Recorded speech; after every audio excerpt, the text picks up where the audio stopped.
हजारों ख्वाहिशें ऐसी कि हर ख्वाहिश पे दम निकले तो बहुत अरमां मगर कम निकले। अफसोस ऐसे मुनाफिकों पर जिन्होंने जमहूरियत का लिबादा ओढ़कर इस प्यारे वतन की जड़ों को खोखला कर दिया, इदारों को कमजोर किया, यहाँ तक कि अदालतों को अपनी बांदी बना लिया और बता दिया कि ये मुल्क सिर्फ ताकतवर के लिए है, गरीब की इस मुल्क में कोई जगह नहीं। वैसे भी दरवाजा चाहे अदालत का हो या फिर काबा का, ताकतवर के लिए ही खुलता है। गरीब के हिस्से में सिर्फ जमहूरियत और चक्कर ही आते हैं।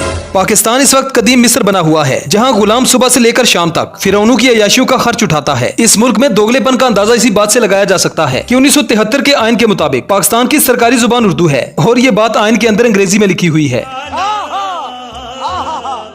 अजीब बात यह है कि सियासतदान गरीबों के लिए लड़ते लड़ते अरबों खरबों पति बन चुके हैं और गरीब फलां जिंदाबाद फलां मुर्दाबाद करते करते भूखे मरने लगे हैं। शहबाज शरीफ साहब ने अपने कपड़े बेचकर आवाम को आटा मुहैया करना था। इसी ड्रामा बाज ने कौमी खजाने से आखिरी खाना 7 करोड़ से भी ज्यादा रकम का खाया।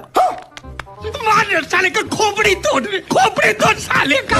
इससे भी अजीब बात यह है कि पाकिस्तान की तारीख में पहली बार 350 सिनेमा घरों की मंजूरी सिर्फ पीडीएम की हुकूमत में हुई, जिसका सदर एक मुल्ला था। पिछले 75 सालों से इन हुक्मरानों ने अवाम का सब कुछ खोल के रख दिया है। अगर कुछ नहीं खुला तो वो है इस अवाम की आंखें। एक तरफ जहांगीर तरीन का कहना है जिसने भी चीनी स्टॉक की हुई है इसके खिलाफ सख्त से सख्त कार्रवाई होनी चाहिए। दूसरी तरफ सनी लियोन का कहना है कि जिसने भी फहाशी फैलाई है इसके खिलाफ सख्त से सख्त कार्रवाई होनी चाहिए। इस वक्त बांग्लादेश के कौमी खजाने में 112 अरब डॉलर पड़े हैं और पाकिस्तान के कौमी खजाने में सिर्फ कौमी तराने और 9 मई के अफसाने पड़े हैं। मुतालिया पाकिस्तान में 1973 का आइन जो रटा मार मार के याद किया था, इसमें एक सबक सुनाते हुए हंसी आती है। आखिर पाकिस्तान में ताकत का असल सरचश्मा अवाम है। दोस्तों, पाकिस्तानी अवाम का कीड़ा तब तक नहीं मरता जब तक सियासतदान इनकी तसल्ली से बजा न दे।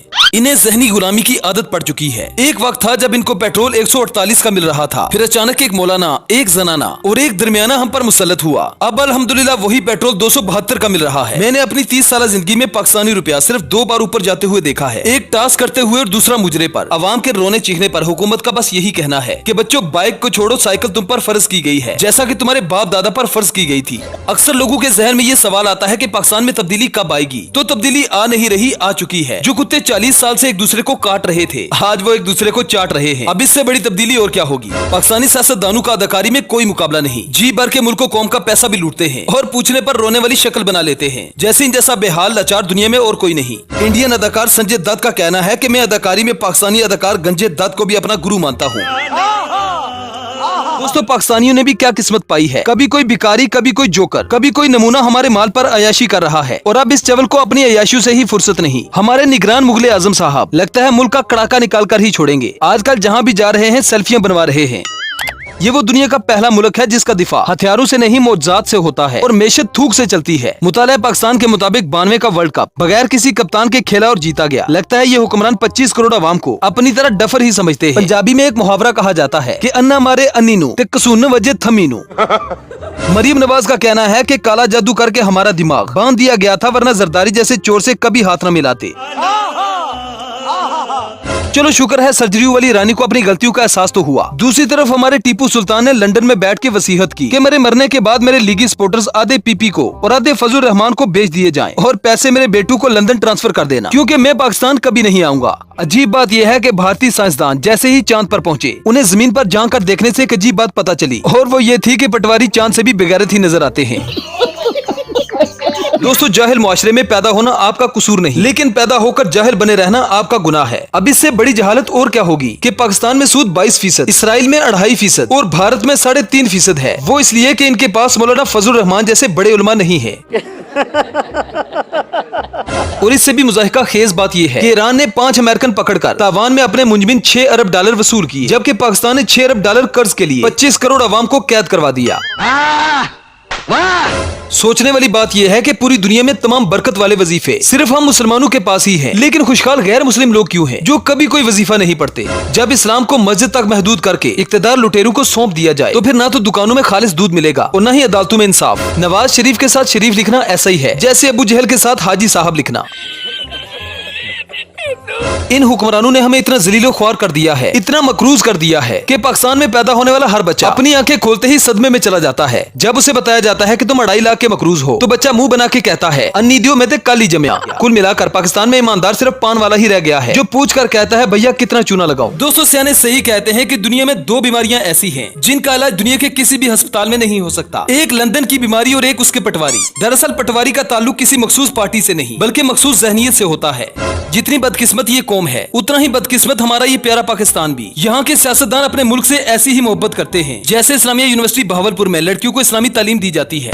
हमारी सियासत में मम्मी डैडी कसरी बच्चों को हमारे सर पर मुसल्लत कर दिया जाता है और फिर नस्ल दर नस्ल ये हमारे सरों से नहीं उतरते। यकीन जाने कि अगर किसी पार्टी की सरबराही जब तीसरी नस्ल को मुंतकिल हो जाती है तो वो पार्टी नहीं प्रॉपर्टी कहलाती है और इसके वर्कर कारकुन नहीं नौकर कहलाते हैं। दोस्तों पाकिस्तानी कौम ने भी क्या किस्मत पाई है, जमीन मिली तो बंजर और वजीर आजम मिला तो बाकी आप हिसाब ला लो। पाकिस्तान में कभी न इस्तेमाल होने वाली चीजों में डैम फंड की रकम तीसरे नंबर पर चली गई है, दूसरे नंबर पर जहेज के बर्तन, जबकि पटवारियों का दिमाग अब भी पहले नंबर पर विराजमान है। कौम से अपील है कि बड़ी ईद पर बकरे का दिमाग पटवारियों को जबकि कपूरे बिलावल को तोहफतन भिजवाए जाएं, क्योंकि इनमें इन्हीं चीजों की कमी है। मुस्लिम लीग नवाज बर्तनों का वो डिनर सेट है जिसकी प्लेटें लंदन में और चमचे पाकिस्तान में है। जिस तरह से दिमाग इंसान के जिस्म का वो हिस्सा है जो पैदाइश से लेकर मौत तक मुसलसल काम करता है बशर्ते कि वो बंदा पटवारी न हो। ऐसे ही नवाज शरीफ की तकरीर सुनने से बेहतर ये है कि इस फारिग वक्त में बंदा अपने गैर जरूरी बाल ही साफ कर ले। विजिलेंस राय के मुताबिक बताया जा रहा है अगर इंडिया के पास एक चार्जिंग पर 450 किलोमीटर चलने वाली गाड़ी है तो हमारे पास भी बिरयानी का एक डब्बा खाकर घंटों तक नारे लगाने वाले पटवारी हैं। विजिलेंस राय के मुताबिक बताया जा रहा है कि वड्डी ईद के मौका पर जब मवेशी मंडी से बैल बेकाबू होकर भाग जाएंगे तो बैल के मालिकान इसका मुकदमा भी इमरान खान पर दर्ज करवा देंगे। अंदाजा लगाया जा रहा है कि अगला वजीर आजम दिन को बिलावल, रात को मरियम नवाज और जुमे वाले दिन फजलुर रहमान होंगे, क्योंकि आजकल ये सारे के सारे वारी वट्टे का प्रोग्राम कर रहे हैं। दोस्तों अरबों को पैगंबर, यूनान को फलसफी और यूरोप को ईमानदार लीडर मिले, जबकि हमें मुनाफिक मौलवी, चोर सियासतदान और बिकाऊ जज मिले जिन्होंने मिलकर इस वतन अजीज की इज्जत लूटने में कोई कसर नहीं छोड़ी। ब्राजील के सदर का कहना है कि अगर नवाज शरीफ हमारे मुल्क का वजीर आजम होता तो आज हमारा मुल्क ब्राजील नहीं बड़ा जलील होता। न्याजी तुझे भागने नहीं देंगे, ये कहते कहते पाकिस्तान का एक दिलेर टब्बर लंदन भाग गया। शहबाज शरीफ की मिसाल उस इलेक्ट्रिशियन की तरह है जो जीरो का बल्ब ठीक करने आया था और फिर सारे घर की वायरिंग उड़ाकर भाग गया। हमारी अदालतें झूठ का तावीज पहनकर अवाम में सच का खट्टा मीठा चूरन बेच रही है। मेंटो ने भी क्या खूब कहा था, हमारे जजेस ने धोतियां बांध रखी हैं। जब कोई गरीब इंसाफ मांगने आए तो आगे से उठा देते हैं और जब कोई ताकतवर आए तो पीछे से उठा देते हैं। जिस मुल्क में लोगों को ये भी बताना पड़े कि कहाँ पेशाब करना मना है और कहाँ नहीं, तो वहाँ के लोग वोट का क्या खाक इस्तेमाल करेंगे। शरीफ खानदान हो या जरदारी खानदान, हरामखोरी में इन दोनों खानदानों का कोई मुकाबला नहीं। जैसे सफाई निसफ ईमान है वैसे ही कौमी खजाने की सफाई इन दोनों खानदानों का ईमान मुकम्मल करती है। जिस तरह से इन दोनों खानदानों ने अवाम का पेशाब निकाला है, अगर इन दोनों की हुकूमत अगले चंद साल और रही तो छोटे पेशाब के 10 रुपए और बड़े पेशाब के 20 रुपए बिजली के बिल्लों में शामिल कर दिए जाएंगे। मतलब कुल मिलाकर पिछले 75 सालों में आज हम जिस मुकाम पर पहुँचे हैं वो डूब मरने का मुकाम है। मरियम नवाज से मैं प्यार करता हूँ। मरियम नवाज मेरी होने वाली सिस्टर है। मरियम नवाज मेरा अप्पे है। क्या बोला तूने? मरियम नवाज मेरा अप्पे है। वाह